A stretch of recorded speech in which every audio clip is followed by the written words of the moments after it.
News Talk 820 WBAP, now on FM at 93.3. Make it a preset, y'all. 800-288-WBAP is our number. That's 800-288-9227.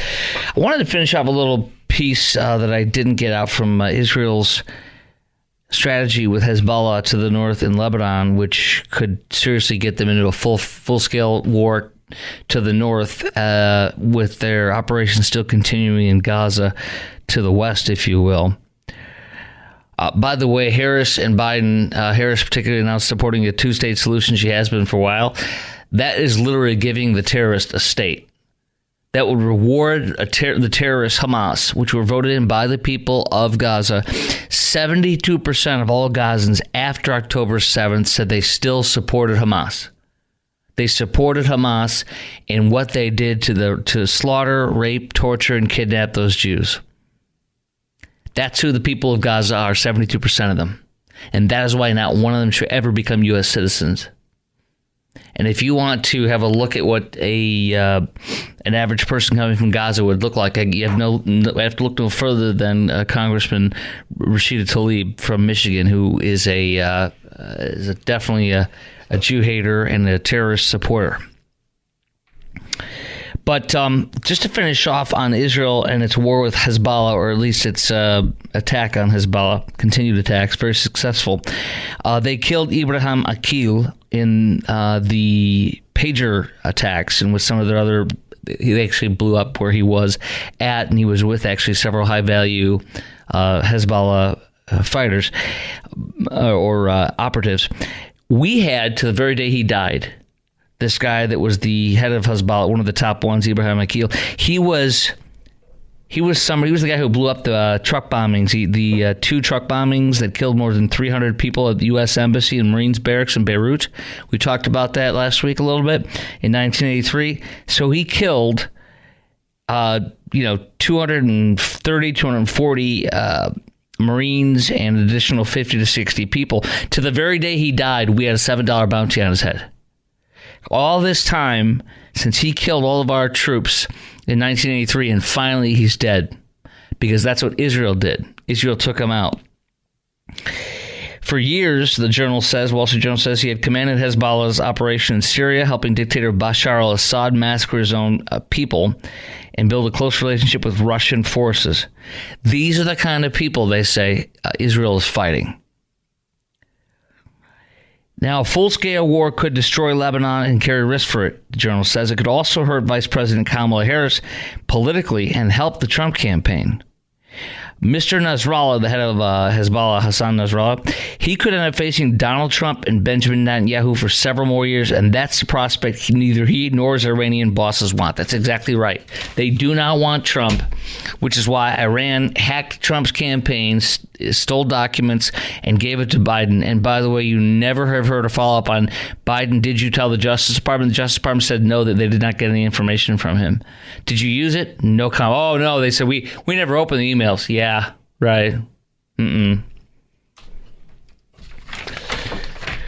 And I did promise at this time, before we get into the judge slapping down Biden once again, Biden and Kamala trying to give away free student loans. It's not free. We're paying for it.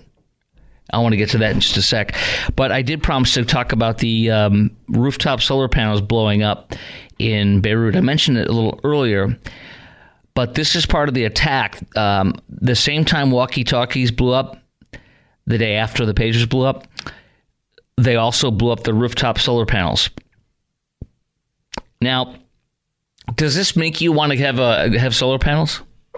Knowing that an adversary could get access to your solar panels through hacking or whatever, and blow up your solar panels.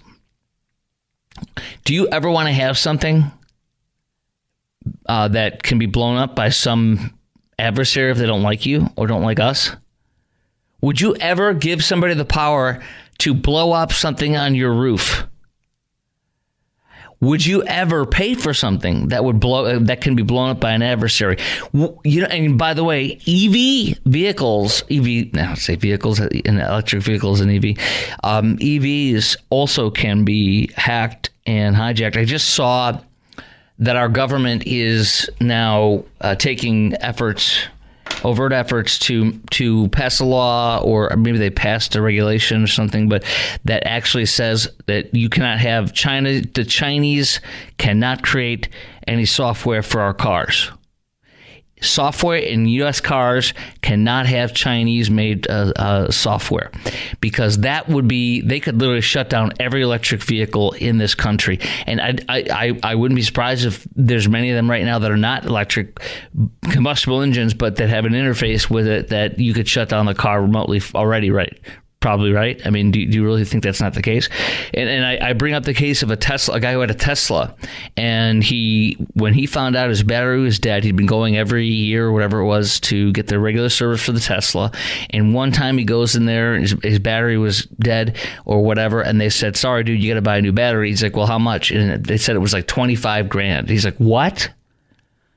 It's like I guess it's like a brand new, it's like $1,000 Tesla, $100,000 Tesla or something. I don't know. And the battery was $25,000. And he's like, I'm not paying $25,000 for my battery. Nobody told me. The dealership didn't tell me, as I've been going there regularly like I'm supposed to. Nobody ever told me my battery's on the fritz to get ready for it. And now you're saying I can't drive my car. It's inoperable unless I pay $25,000. So he said no. And then he attempted to sell the car. Whereupon Tesla locked him out of his own car and said, "You must buy a battery if you want to sell this car." He figured out a way to break into the car and get into the glove box, get the papers and get everything, and sold that car. But that's the kind of crap. I don't ever want to own an electric vehicle. And I don't want to own a vehicle that can be hacked into. And I'm not some paranoid dude. I have so many gaps, like most of us have, where, I'm vulnerable without knowing it fully. But I mean, this is a no-brainer. So I don't ever want an EV. And what I've learned so much in the past couple of years and beyond about how expensive it is to fix these stupid cars with this new technology stuff. You know what? I have a 2014 and a 2017. And I'm going to tell you right now, the 2014 is better. They're the same car, and the 2017 is the full-blown package with every single thing on it. But the 2014 is better because when I slam that gas, it freaking goes. The 2017's got that newer technology on the transmission, and it's like, okay, I'll go, versus go. And there's more expensive stuff. There was a crash. It wasn't my fault a couple years back, and to replace the front end, just the grill, was insane because there's calibration stuff in there for distancing and the radar or whatever in your car or whatever, the sensors. Dude, I'm telling you something. I want the older cars, and I don't want to get an old car. I don't like necessarily old cars. I'm just saying I want cars that don't have this crap in it. So yeah, here's a little Biden ban on software. Then we're going to, by the way, our number, if you want to chime in on this, is 800-288-WBAP, 800-288-9227. So, blowing up solar panels, Chinese able to, and actually some have hacked in the cars already, but Biden administration is now proposing a ban on Chinese software in vehicles for obvious reasons, so that our adversary can't take over our cars, drive them into the wall, kill our people, or strand our people and take over the country, man, and invade it. Seriously, I'm not saying it's going to happen right now, but it could. So I agree with that. But my question is, does this make you want to stay away from solar panels and EVs? Anything that can be hacked and controlled by an adversary? Are you concerned about our adversaries being able to control our electronic devices and cars? And does this make you want to get a car that's older, not newer? 800-288-WBAP is our number, 800-288-9227. Happy to take your call on that. And then coming up next, we will get into the judge shuts down another Biden giveaway free tuition at our expense program. We'll talk about that as well. Next at 16 minutes after the hour on News Talk 820 WBAP, now on FM at 93.3. Lines wide open, 800-288-WBAP, 800-288-9227. News Talk 820 WBAP, now on FM at 93.3. Make it a preset, y'all. 800-288-WBAP is our number, 800-288-9227.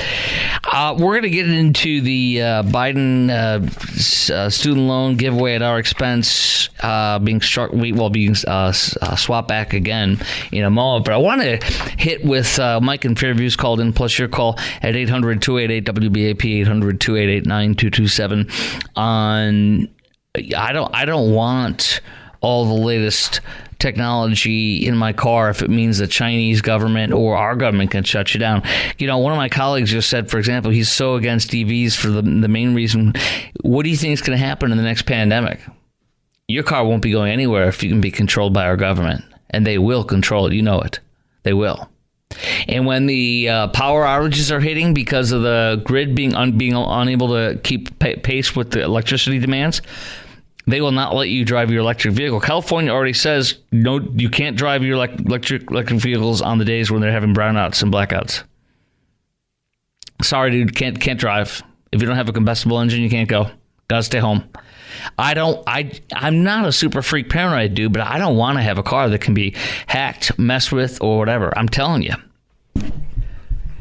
But I know one of my good friends has like a insanely expensive Mercedes AMG, brand new, all this kind of stuff, and it's incredible, really. But trust me, I know it's a nice car, but it grips you the seat as when you turn left or right. The seat comes around and grips you physically.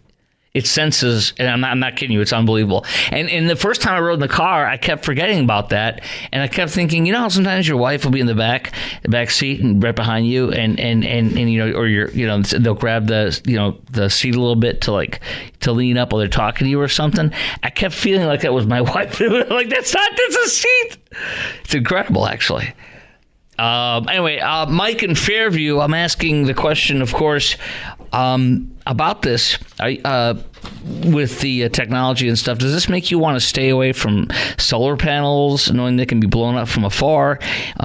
Stay away from electric vehicles, knowing that this brand new Biden administration sweeping initiative Monday to ban Chinese-developed software from internet-connected cars in the U.S., saying it's national security grounds.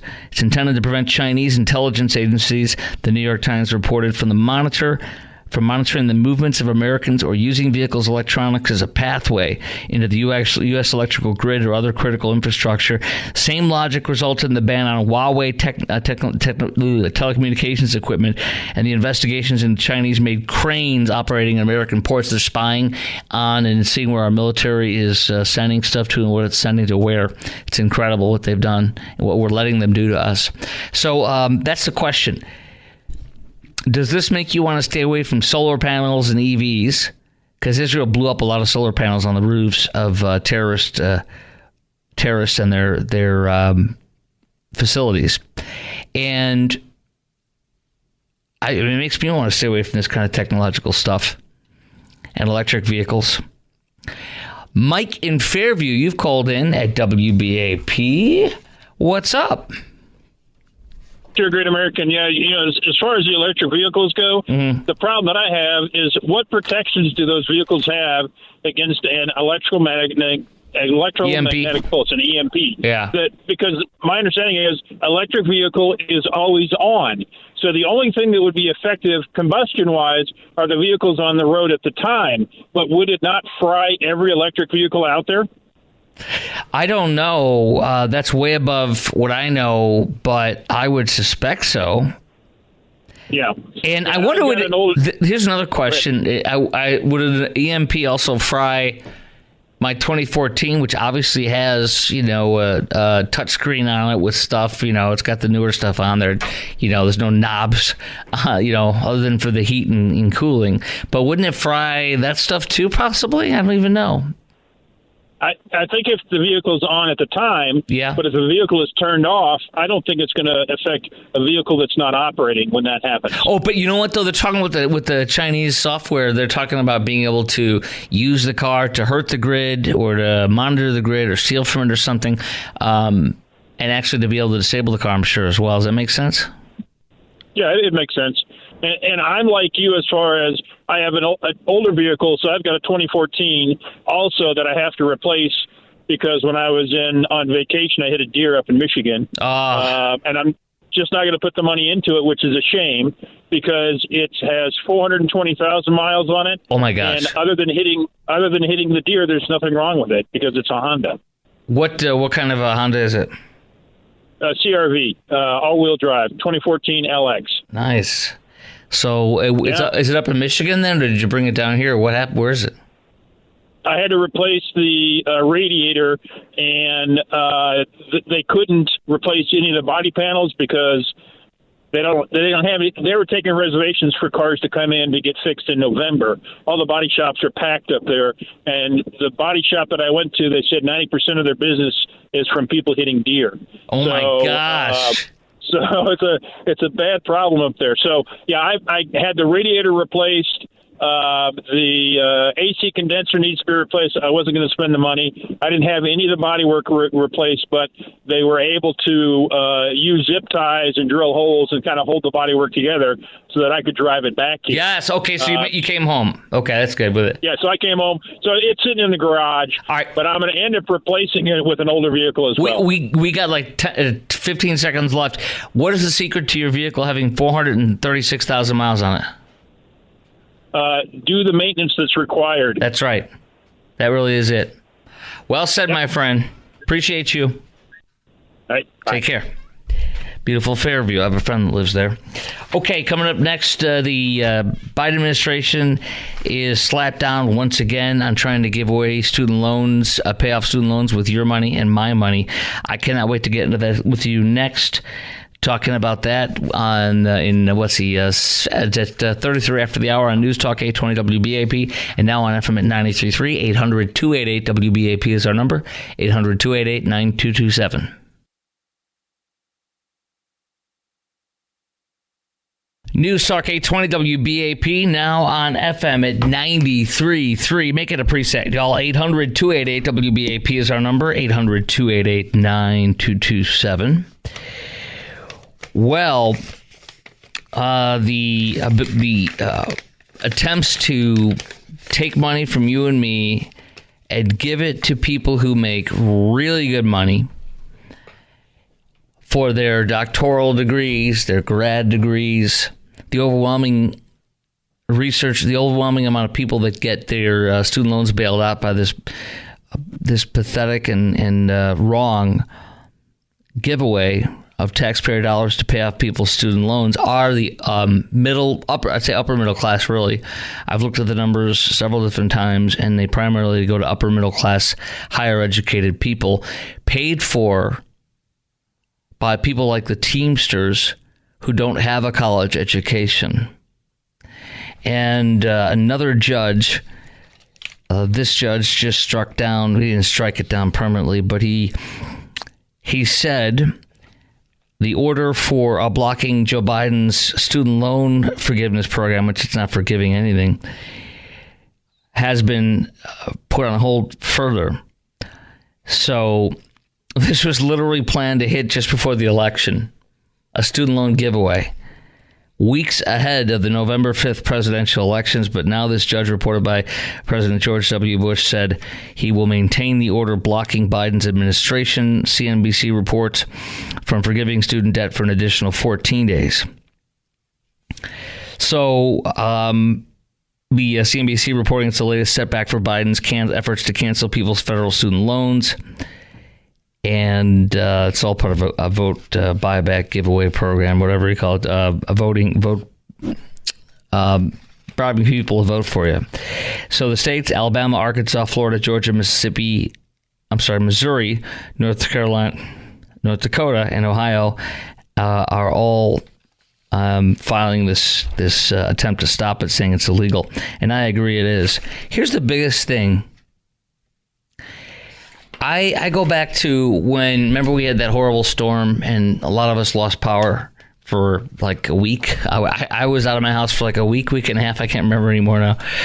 And I had a tree that hit my house, a couple trees in a couple different places, but the big one was on that one side of the house.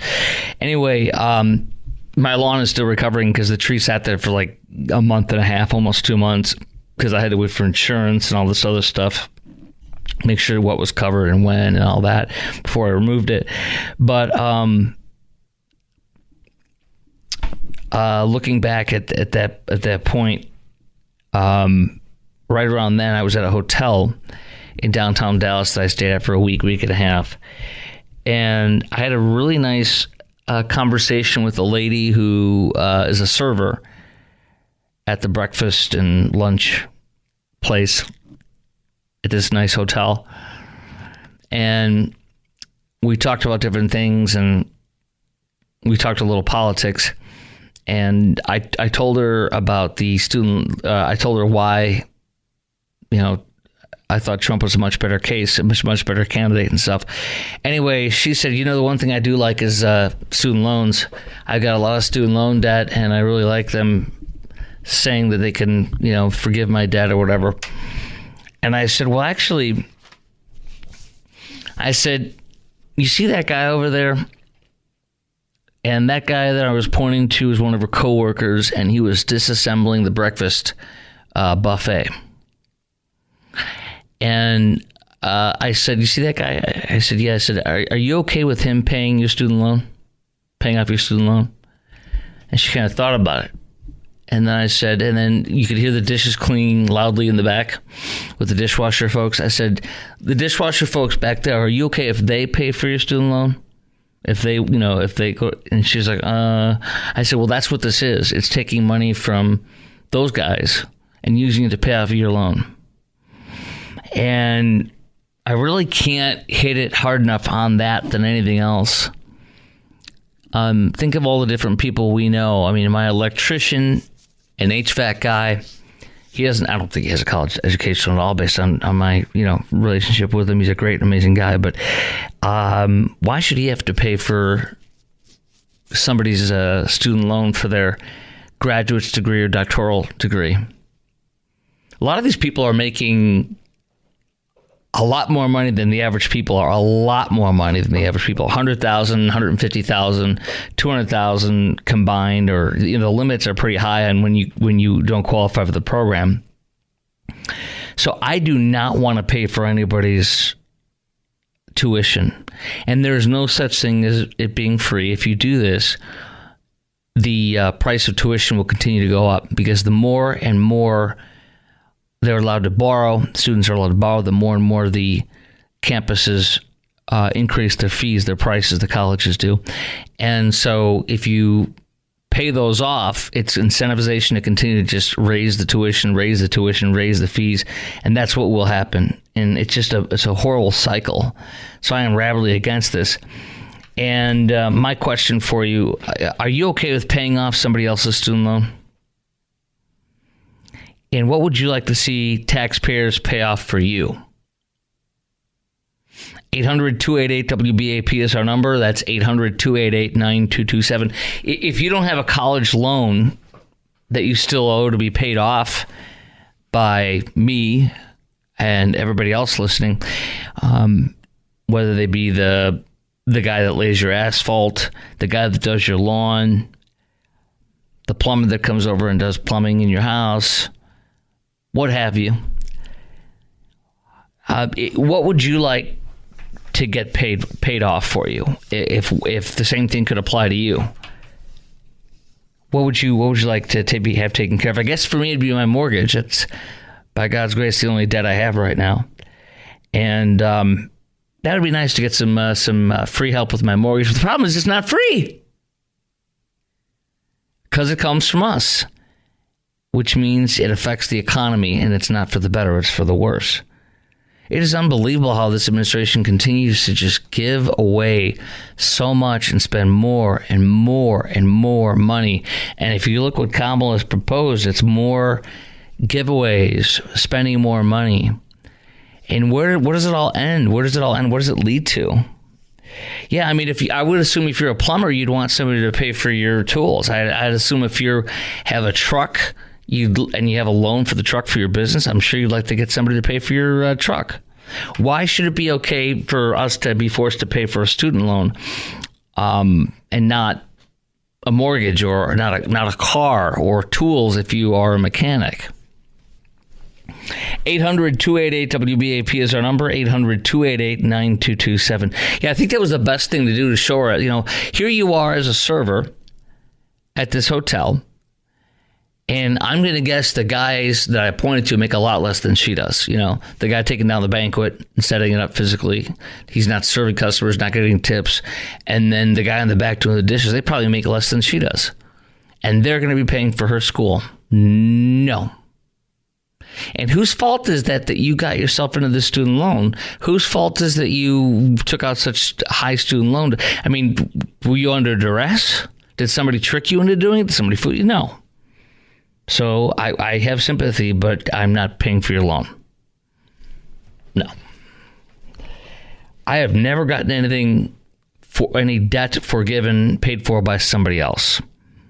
So in some sort of a government program. So no. No, sir. No, ma'am. 800-288-WBAP is our number, 800-288-9227. How about TikTok? Is it right to force the Chinese company, TikTok, Chinese-owned company based out of China, no matter what they tell you, no matter what they seem like they're doing nowadays, or who seems to be in charge, it is a Chinese company, and when it's a China-based company, the government of China has access to every single bit of detail and control into that company. If you don't relinquish it, they will either shut it down or take it from you. So the question is, are you on board with forcing TikTok to sell to an American company? And there's a great example to compare it to and to pose as a question. I'll tell you about that coming up next as to why we definitely should force TikTok to sell to an American company or to close it down, one or the other. I'll tell you about that coming up next. Chris Crock Show on News Talk 820 WBAP and now on FM at 93.3. 800-288-WBAP is our number, 800-288-9227. News Talk 820 WBAP, now on FM at 93.3. Make it a preset, y'all. 800-288-WBAP is our number, 800-288-9227. So it's been a while since we've talked about TikTok and whether or not it should be a forced sale. But it's easy to vilify this and that. Let me give you an example that's not in this column that I read the other day. In the journal, but a good example is I was listening to Fox News the other day, and they were talking about the algorithm on TikTok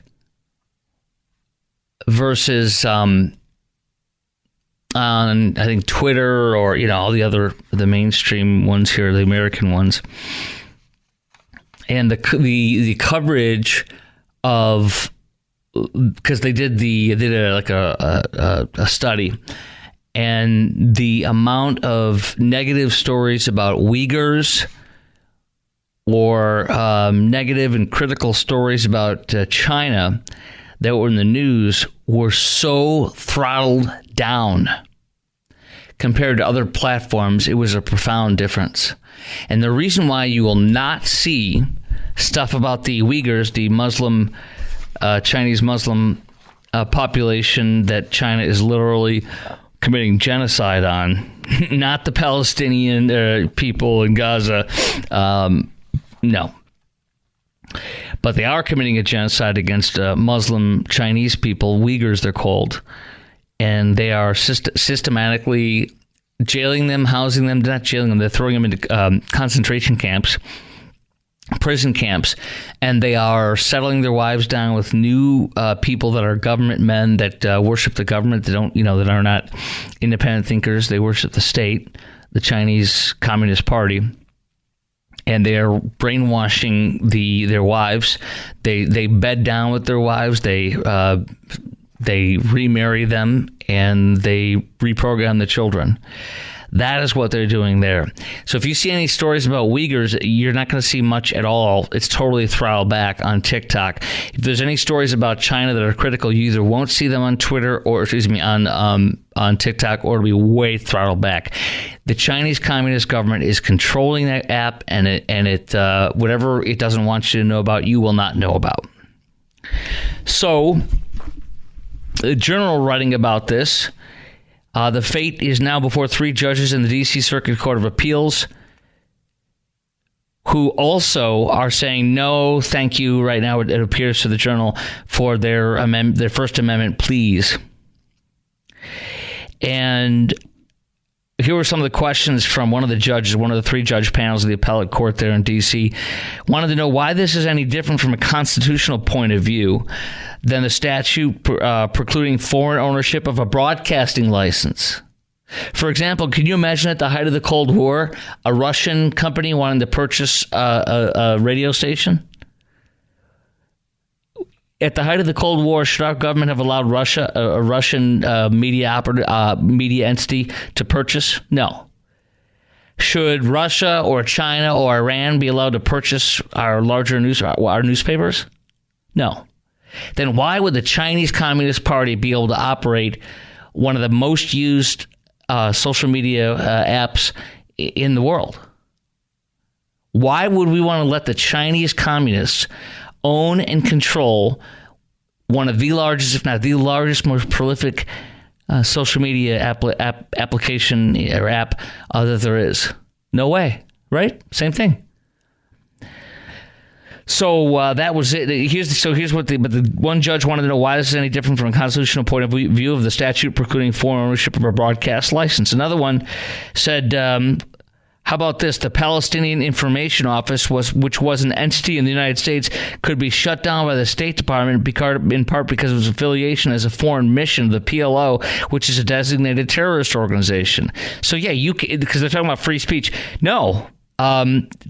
Terrorist supporters can't have freedom of speech and set up operations here. Foreigners can't come in and buy a broadcasting facility, and they shouldn't.